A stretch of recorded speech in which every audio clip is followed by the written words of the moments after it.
Hey everyone, it's me again, Possibilities with Monique de Maio. I am honored and happy to bring you a new guest today whose name is Sally Benner. She is another badass. We love specializing in badasses, don't we? So let me tell you a little bit about who we have in front of us today. Sally Benner has dedicated her career to advancing the missions of higher ed and nonprofits for 30 years. In executive positions in strategic communications and development with the Ivies, the University of Oxford, children's hospitals, and other institutions, she specializes in fundraising campaigns and messaging.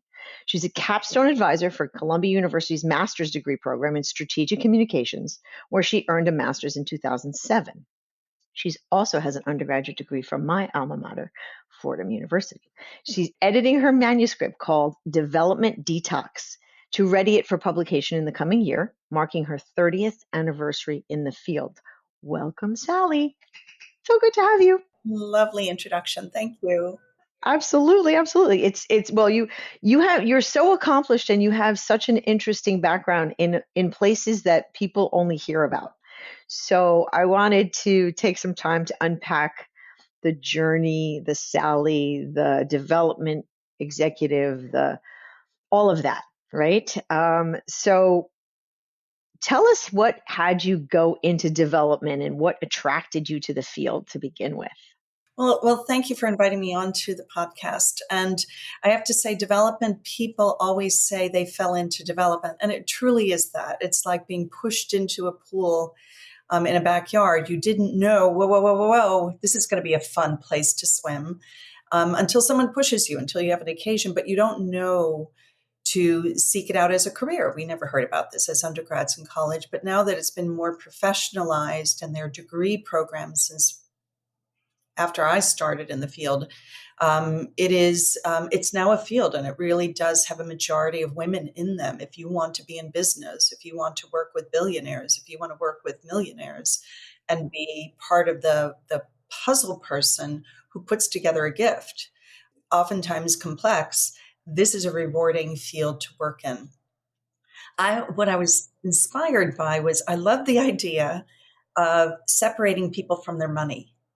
I just loved and repurposing it, a little bit of a Robin Hood, because I knew as a young person selling Girl Scout cookies or raising money for a school, prom, whatever it was, we had something we needed to do, but someone had the money and I needed to get that money for the thing we needed to do. I didn't know there was a whole profession for it. And it is. So anybody who has gone to school on a scholarship, someone like me, raise that money for you, and we'll never know you. We'll never meet all these people who benefit from this. We are the agents to make sure the institution can deliver on that. It's thrilling work. That's amazing. I know, you know that you just I'm always about reframing things because I think if you reframe things, they land for you, they occur for you very differently, and it serves us as humans, I think. But the idea of having somebody part with their money in order to accomplish something else, the way you frame it is so much more compelling than seeing it from the lens of just parting with money or asking people for money. It's repurposing it. I thought that like it has this great philanthropic and yet sustainability to it that's very interesting. It does. And the evolution of the field is, America is a leader in this. It was necessary, historically, when we became an independent nation, and we'd been dependent on the crown for so much of our higher ed. All the Ivies were created as an arm of the king's purse.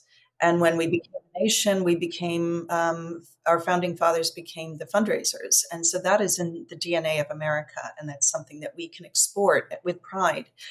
But as the country evolved, this work was done by the wives of the industrialists. This was the social. So when that evolved in the 20th century, mid to late 20th century, where it became a field for working professionals and less dependent on the wives and the generosity of the industrialists, it created a whole new world of business. And women are still doing that work, but based on our own degrees, experience, helping each other. We're not dependent on who our husbands are or or certain industrialist benefactors. we do this as an independent business, helping all of the nonprofits that you mentioned at the beginning. Hmm. So that was the bridge that I was going to ask you about is why do you think that there's a preponderance of women in the development field? And it was a natural evolution, it sounds like, for you explained it so beautifully. Yeah, it's that, and also, I mean, I don't want to put people into gender categories, but social work, meaning that it's relationships.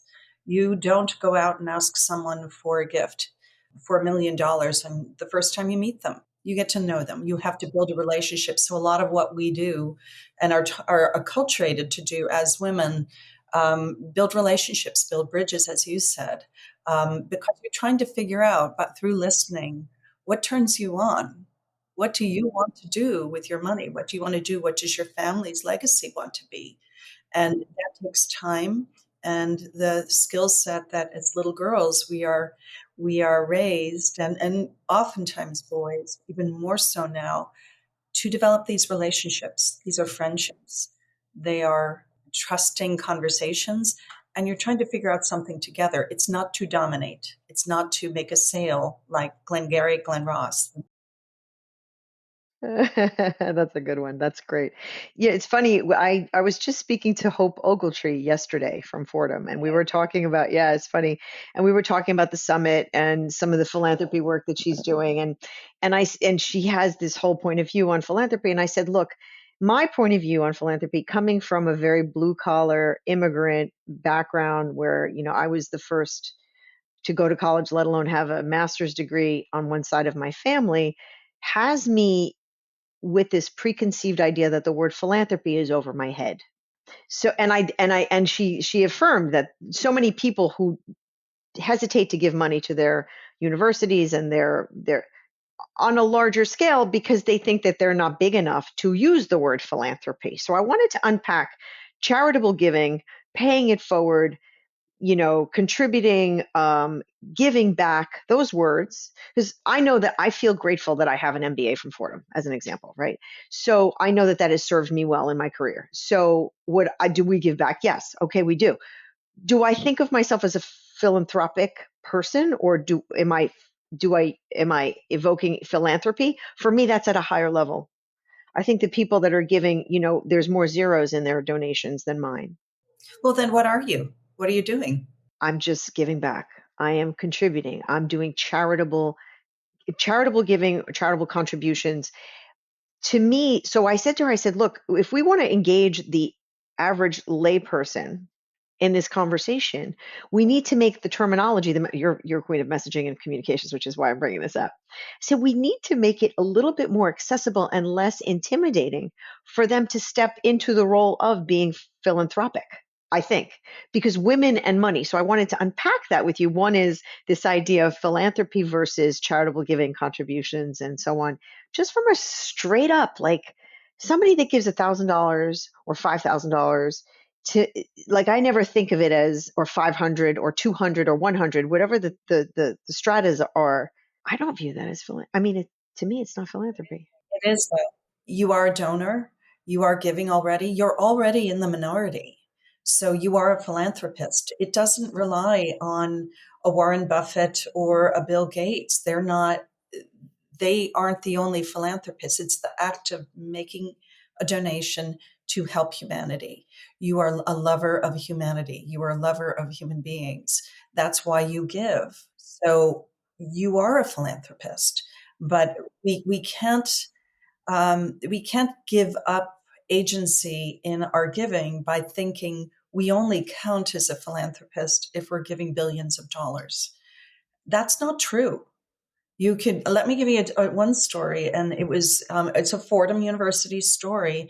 So I'm in a role with Fordham University as chair of the Alumni Association, and I graduated into that role through my own actions of wanting to be a graduate who was grateful to my university. I was a recipient of a Fordham President's Scholarship, back in the 20th century, and that struck me very deeply because someone I never met made a donation maybe decades before when it was an all-male university, and I was the beneficiary of it. And I got a degree because someone was generous. And that's never left me. That was pivotal in my life. Like you, I was first generation. I come from Canadian farmers, and Scottish barkeeps. It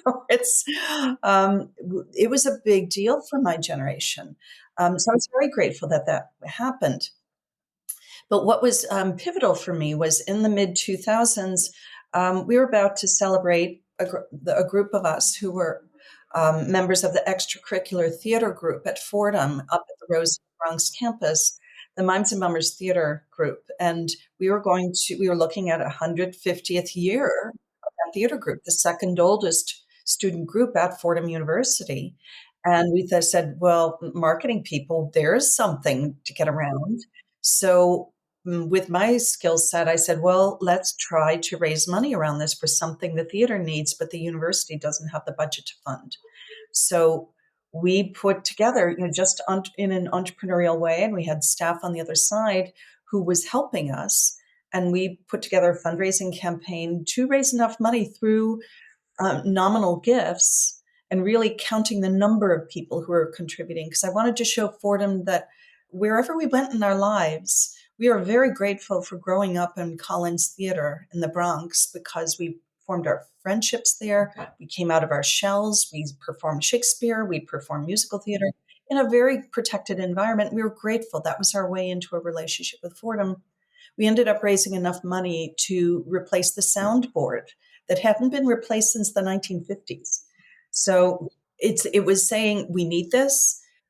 This is a time limited campaign for this, and we're going to celebrate and put on a big show. And we did. We put on a show for the night to celebrate the 150th. So we could announce that we made this gift. The president at the time, Father McShane, left his residence, came across campus on a Saturday night and said, "What did you people do?" Yeah, he was always so funny. I loved Father McShane. He was great. I mean, I love Tanya Tetlow too, but I love Father McShane. He's awesome. Well, it was like he had to put down his, hungry man stew and cross campus. Like he heard the theater people were being loud in Collins Theater again, so he came over and he thanked us for what we had done. But it was a momentum of a timeline, setting the goals, and doing something that was going to help the current students. And so then we went on to create a fund for the headsets and to create the backdrop curtains, and it just kept the momentum going. But we weren't philanthropists the way you're thinking of the word. We're just people who were motivated by something we loved and an urgency, like to bring more people into the tent. Right. That's great. So it's funny because it's a perfect segue to what my next question was going to be. What are your We talked a little bit when you and I prepped for this. We talked a lot about women and the relationship that many, not all, women have with money and with philanthropy. And I'd like you to sort of unpack your observations for the listeners because it's a really, really important topic. It is, and this is, the core of your good work is getting to our emotional issues with money. When I came into the field in the 1990s, and your book is about this, is what did we face when we were starting out in our careers? And we have matured into a world where we have our own money as individuals. We've earned this over decades. We've earned our 401ks. We have put that money away. And for your children, your two children, for their college funds, you've done all of this stuff. When I started, the women may have been the deciders for the men. Like the women looked at the solicitations that came across the family desk, and they may have recommended to their husbands where they were going to make their donations that year. But they kind of had to make a recommendation, and the husband ultimately decided. Women's salaries were the secondary salaries in the family, so they didn't have the clout. Now that we have more independence with our own money, and so many of us have degrees and advanced degrees, we are equal partners in making those decisions, if not leading it. So that has changed over these decades that you and I have been working. And we have to harness that power. I think we see that with Melinda Gates and Lorene Powell Jobs and Oprah. These are women independently making money, making decisions about their money and their philanthropic money. And I have to say, Mackenzie Scott, like she is the living embodiment of if I had all the money in the world, what would I do? And I read what she does, and she does it like an angel, just right under the radar.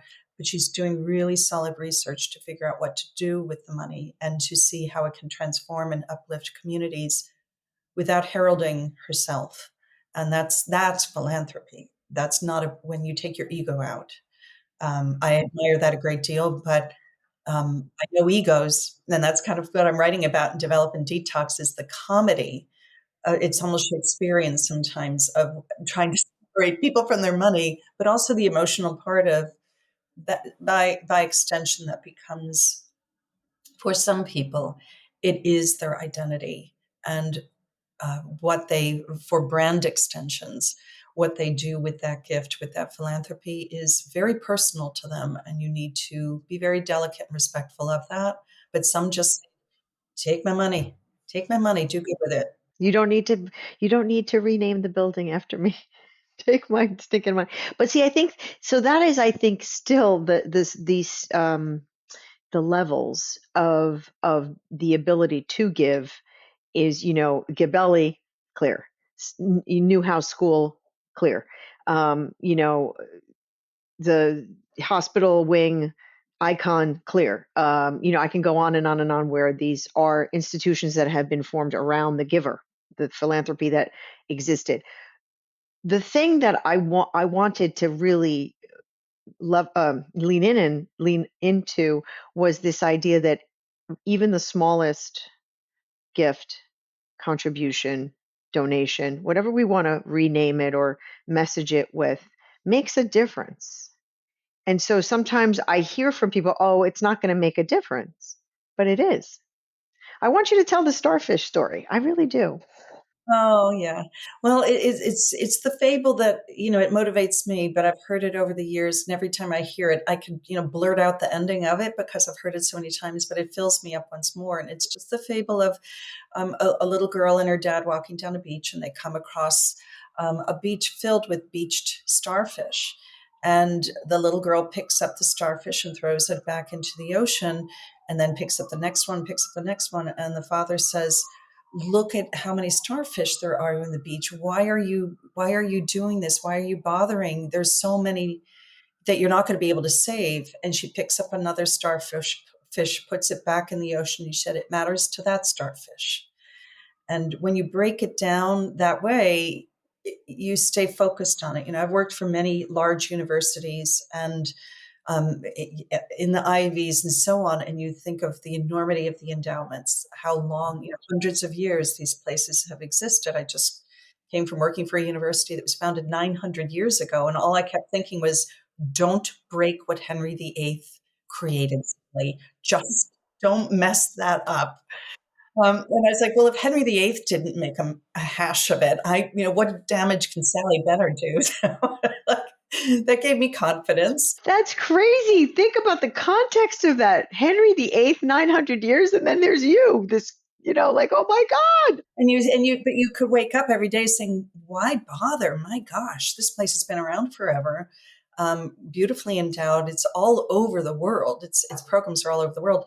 But it mattered to the one academic I was raising money for, who was doing, superlative work, but a sliver of the University of Oxford. And that motivated me. I could help that one person, and I had to break it down that way and not look at the enormity of it because I couldn't feel my impact. And you don't connect to the impact you could have, you get lost. That's a great, can you, yeah. So I think, again, perfect segue. The impact, so we talked about who's controlling the big money and the impact. Who's controlling the big money and the impact today that you see? Oof. I have to say this, it's coming out now. There are more articles about it. I can say for the last, now let's say 4 years ago now. So December 2019, when the coronavirus was bubbling up in China, in Wuhan, the academic researchers I was working for, my portfolio was medical sciences. They were hearing rumblings about something that was a new virus that was emerging in China. By New Year's Day and the week after, they knew what it was, and the DNA of it had been released to researchers worldwide. It just happened that the University of Oxford had been working on that vaccine already for many years and trialing it in Saudi Arabia for MERS, Middle East Respiratory Syndrome, in October, November, December. What they needed was they knew they were onto it. This is Dame Sarah Gilbert's vaccine. They just needed money, kind of like proof of concept. Take that Saudi Arabian vaccine, test it on the Wuhan virus. Turned out it worked. That was the first vaccine against COVID. But my work here in the United States was to find American donors who would fund those startup costs from January to April 25th, 2020, before the feds would get involved, before the UK government would get involved.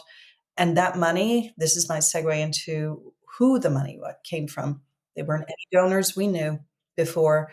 A lot of them came from Silicon Valley. They were captivated by the idea of science, technology, speed, inventiveness, um, and those are the new philanthropists. I'm very grateful for those donors who stepped up. That was, that kept me busy from January through April, May, and then we had to stop because AstraZeneca licensed the vaccine, and then we moved on to the next treatment drugs. Now, as we are understanding where COVID came from, then the next infectious disease doctors needed something that would keep people off ventilators, and they discovered something that's used as a standard practice now. So that motivated me, but the money did not come from who we would think of. Dolly Parton talked about my vaccine because she was an early donor to a vaccine that was being trialed down at Vanderbilt in Nashville. So she's the unlikely person. But a lot of that money came from tech people. And we're seeing that now with this whole thing with Chat GPT and OpenAI, that was founded as a nonprofit with a for-profit arm, the Chat GPT. And that whole hullabaloo that came up in the last month is governance in conflict. Are we a nonprofit? Are we a for-profit? And the nonprofit part of it is being formed by the for-profit, but the nonprofit is saying, no, we're altruists. We're trying to do other things. So the money is coming from Silicon Valley. It's this generation. These are philanthropists who really love engaging technology. What makes them unique from 100 years ago when it was JP Morgan and Rockefeller is they won't let go of their money. So Rockefeller University, JP Morgan, Carnegie, the Carnegie Libraries, all of this, they let it go. You give away your money and you trust the institutions to run it. Today's philanthropist gives it away, but has a string that yanks it back, like do what I want. And I'm giving this to you, but I'm not giving it away. So there's an agenda there, which is a perfect segue to what I was going to say. I'd like you to talk about transactional giving versus mission driven philanthropy. And, it's this. So I want you to unpack that a little bit more because that's really what you just said. And I want you to just to go deeper. You have to know the difference. Working as a development leader, you have to make your peace with some of this stuff, but know what the donor is trying to do. First, trust. They're trying to be a donor. They're trying to be a philanthropist. They want to. They could easily invest in a company. They can go to NASDAQ. They can do whatever they want, but they're already halfway leaning in to you. You've got to bring them across the finish line. So what motivates them? Some of it is transactional. Now I can't, you and I are here in New York, and we can walk around Manhattan and look at some of these buildings that some of the names have faded, like the Harkness Pavilion. The Harknesses were the biggest philanthropists, the Astors, all of these things that were heritage New York donors. They put their names on buildings the way they do today. Was it transactional or was it to honor them? I think in the past, 100 years ago, it was to honor them. Now it's part of a business, maybe a branding, public relations campaign to establish somebody as a donor. It's an extension of how they want to be regarded as a brand. that they will put their name on it. Maybe there'll be a Bezos building at some point. Um, somewhere, and I hope for good. Bezos Avenue, Bezos Building, Bezos. Yeah, I mean, well, you look at the Zuckerbergs, Priscilla Chan and Mark Zuckerberg, and they've funded these children's hospitals in the Bay Area, so they've matured into this role as philanthropists. Mark Benioff, the founder and head of Salesforce, he's funded hospitals in both San Francisco and in Oakland. They could be doing that as brand extensions, but they are so enormously wealthy, they don't need to be transactional. There are some who are trying to purchase a rung on society's ladders to move up, move up, move up. And that's what we would find in our communities. When the obituaries are written, it would be wonderful for them to have the first sentence say, the biggest donor to the St. Louis Library was blah, blah, blah. Mm. Wouldn't that be wonderful? Was that transactional? Who cares? At the end of the day, that library system got a lot of money, became flush with it. What we won't do, and I've come across this over 30 years, is we're not money launderers. God bless you for saying that. I'm so happy. We don't, I've worked for institutions that over the years have had to put in policies, and we scratch our heads saying, we really have to put this in writing? As a fundraiser, you're not put into compromising situations. And if you are, you bring it up the chain of command and say, if it goes to the board of trustees or the chairman of the board, you say, these are the circumstances. This is what's motivating them. I want you to know I'm going to walk away from this $10 million gift because this isn't good for the institution. They're doing it for the wrong reasons. And you need the courage of your leadership to have your back because you're walking away from something, because you need to maintain the moral integrity of the work you're doing as an individual, but also you do not want to bring reputational harm to your institution. You are a steward of that reputation, and you can't get them into that situation. But I have no problem with Mark Benioff putting his name on a hospital. Yeah. So I mean, again, we're back to those that are huge, huge philanthropists and have huge pockets of money. How would you talk to, let's say, a woman who's getting her feet wet and has her own agency and her own decision making ability to make an impact on her, what we'll call her level? And maybe education is important to her, or maybe women and children and empowering the underserved populations or the abused populations of women and children that are in her area. Whatever it is that is motivating that individual, what would you say to someone like that today? Well, there are two prongs to that. One is if I'm in the employment of an organization, it is my responsibility to advance the mission of that institution. So higher ed, that might be it. So you and I would be talking, and I'd say, Monique, you earned your MBA from the Gabelli School of Business at Fordham. Where's the young Monique? Who are you trying to help? Could you want to help a Monique? Could you want to help your son Alex? Does that motivate you? Or do you love the way the academics are going in developing new programs at Gabelli? So you want to see more of it, more ethical leadership, or you want to see them in the foundry space of funding startups, like your podcast. Are you looking for investors? Do you want to take it public? Something like that. Do you want to see that groundbreaking work done at Gabelli? So I try to get inside what motivates you and what inspires you, because you're the one who's going to write the check. At some point, you might put your name on it. I want you to really own that and really feel like this is my starfish. I'm going to make a difference with this donation I'm going to make. So my job is to motivate you when I'm employed by a university. When I'm speaking to a friend over, a glass of Merlot, and all the world's are options, I know my friend. And I will say, you know what, you talk so much about breast cancer research. You've never experienced it before, but I know people in your family and your friends have. What's really needed is, ground level basic science funding, because that exponentially has made a difference in all the research that's come out. So women are living as survivors of breast cancer. They're not dying from this. It came from that first step.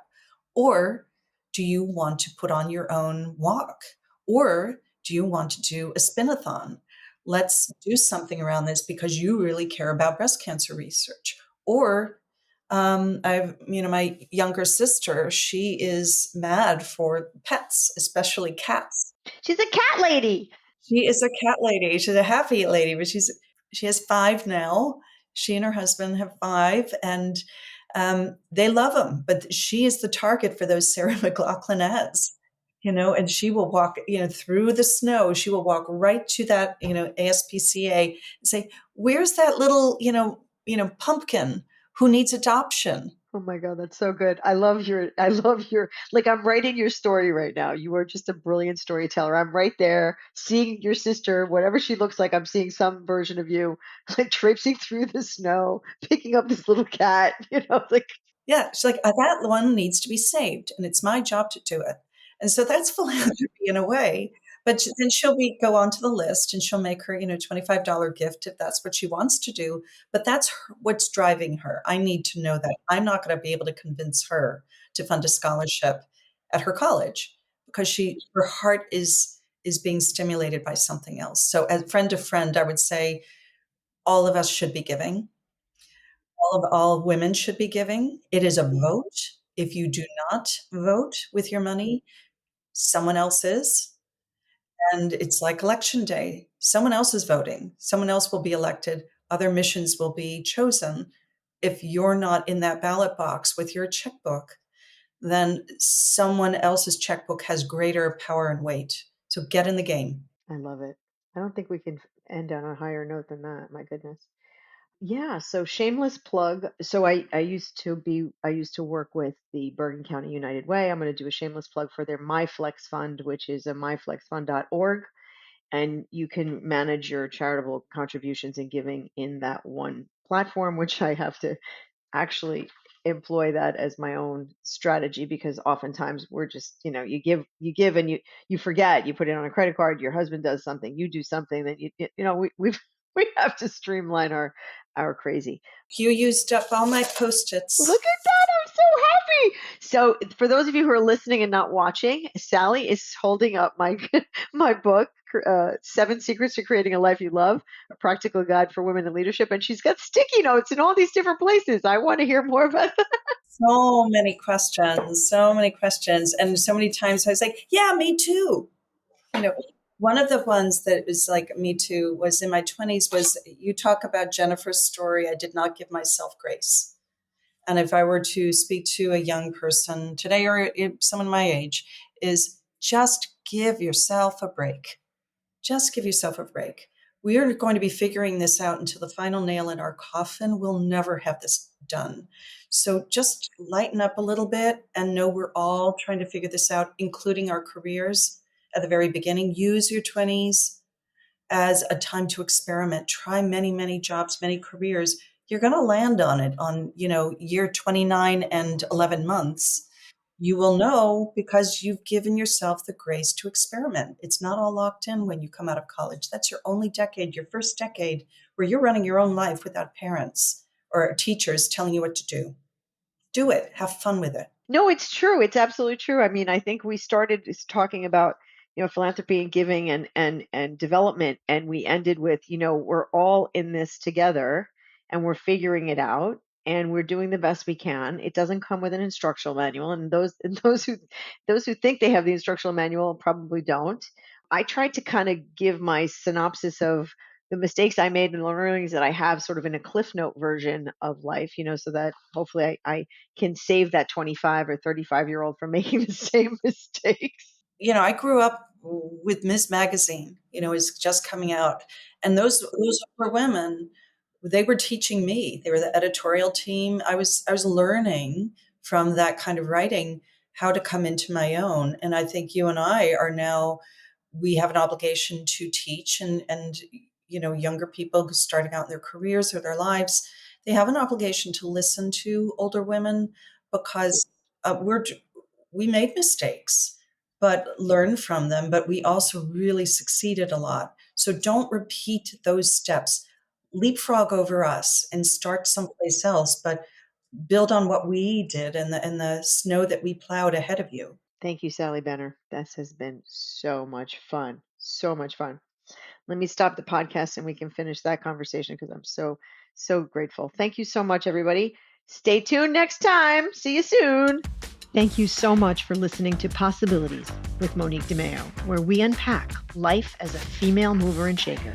If you like the show, please consider liking it, or better still, subscribing to it and leaving us a rating. It truly does help. Also, you can pick up my book, The 7 Secrets to Creating a Life You Love, a practical guide for women in leadership. You can find the book, other episodes of this podcast, and how to stay in touch at moniquedemaio.com. DEMAIO. I look forward to seeing you again soon. With gratitude, Monique.